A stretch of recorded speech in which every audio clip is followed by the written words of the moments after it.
नाज़रीन, मैं हूं फरियाद गिल, आप देख रहे हैं लोगोस टीवी।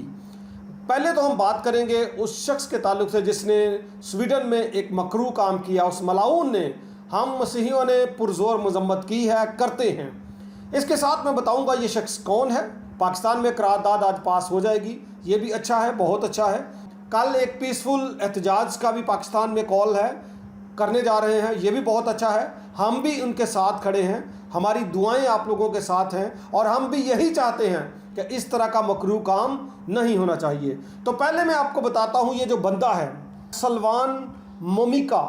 सलमान मोमिका की उम्र 37 वर्ष है और ये इराक से ताल्लुक़ रखता है। ये स्वीडन में महाजिर है। जिस तरह हम यहाँ से पाकिस्तान से हिजरत करके कामकाज की गर्ज से दुबई चले जाएं, तुर्की चले जाएं, यूनान या इटली चले जाएं, तो ये इराकी बाशिंदा है। इराक में पला बड़ा, इस्लामिक था, मज़हब इसका इस्लामी था, लेकिन पिछले कुछ वर्षों से इसने अपना मज़हब तर्क कर दिया। ये ख़ुद को एक्स मुस्लिम बताता है। इसके बयानात बताते हैं कि वो मुल्हिद है, दहरिया है, एथियस्ट हो चुका है, जिनका खुदा से, पैगंबर से, नबी से, मज़हब से कोई ताल्लुक़ नहीं होता।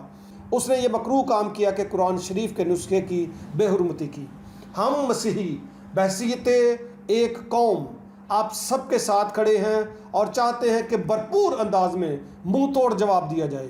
और मैं ये भी बताता चलूँ आपको कि किताब मुक़द्दस पूरे तौर से इस तरह के बयानात की, इस तरह की हरकत की नफ़ी करती है।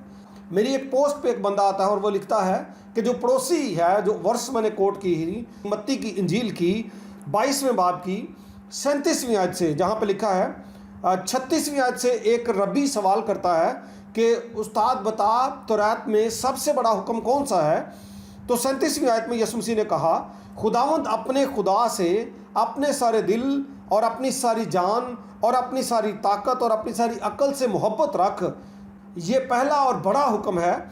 इसके बाद यीशु मसीह ने फरमाया, और दूसरा इसकी मानिद ये है कि तू अपने पड़ोसी से अपनी मानिद मोहब्बत रख। और 40वीं आयत में फरमाया, इन्हीं दो हुक्मों पर तमाम तौरात और अंबिया के सहाइफ का मदार है, यानी इसके ऊपर बेस करती हैं। ये असास है इन सारी चीज़ों का जिसके ऊपर तौरात और सहाइफ खड़े हैं। तो बंदा कहता जी यहाँ पे पड़ोसी का जिक्र आया है, गैर मज़हब आप कह रहे हैं कि गैर मज़हब के लिए भी है। भाई ये गैर मज़हब के लिए है। जहाँ पे मैं बैठा हूँ, ये मेरा ऑफिस है, दोनों अतराफ़ में गैर मज़हब के लोग रहते हैं, दोनों इस्लामी हैं, तो क्या वो मेरे पड़ोसी नहीं हैं? और इसकी बेहतरीन तशरीह यीशु मसीह ने की थी लूका तबीब की इंजील में, जब एक शख्स जिसको डाकुओं ने लूट लिया, उसको मरने के करीब था, करबल मौत के उसको छोड़ गए, तो उसकी देखभाल के लिए चर्च के लीडरशिप जो आई, एक काहिन आया जिसको हम कहते हैं कि बड़ा लीडर है, अजीम खादम, उसने तो उसकी देखभाल ना की।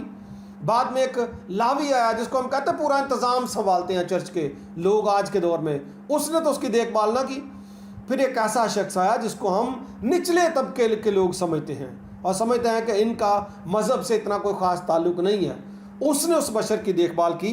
उसके लिए उसको उस पर तरस आया, उसने तेल और मैर उस पर लगाई, उसको जानवर पर सवार किया, सराय में ले गया, बटियारे को जो वहाँ पे इंतज़ाम करता है खाना पानी का, उसको पैसे भी दिए, 2 दिनार दिए, कहा मैं अगले दिन फिर आकर तेरे जो बकाया जात होंगे दे दूँगा। मसीह ने फरमाया कि इन तीनों में जो 3 बंदे आए थे, कौन है उसका पड़ोसी? तो उस बंदे ने जिसने सवाल किया, उसने कहा वही जिसने उसको बचाया है। मसीह खुदावंद ने फरमाया, तू भी ऐसा ही कर, जिनको तू जानता नहीं, तेरे वाकिफ़ नहीं है, तो उनके साथ भी भलाई कर, उनसे भी मोहब्बत कर। तो मसीही जो है, ईमान ही हमारा मुकम्मल नहीं होता जब हम किसी दूसरे इंसान से मोहब्बत का इजहार नहीं करते। यीशु मसीह ने कहा, पहला हुक्म खुदा से मोहब्बत और दूसरा हुक्म इंसान से मोहब्बत है। अब इंसान किसी भी मज़हब का हो, पड़ोसी है वो आपका। पड़ोसी से ये कतन मुराद नहीं कि जो आपके साथ, आपका बिल्कुल दीवार के साथ दीवार जुड़ी है, वही आपका पड़ोसी है। दुनिया भर के तमाम इंसान आपके पड़ोसी हैं। उनसे मोहब्बत का मसीह खुदावंद ने हुक्म दिया है। इसलिए बहसीयत मसीही हम भरपूर तरीके से इस मकरूह काम की, उस शख्स सलमान की सख्त मजम्मत करते हैं। वो कंडेम दिस एक्ट, हम पूरे तौर से कहते हैं कि ये नहीं होना चाहिए।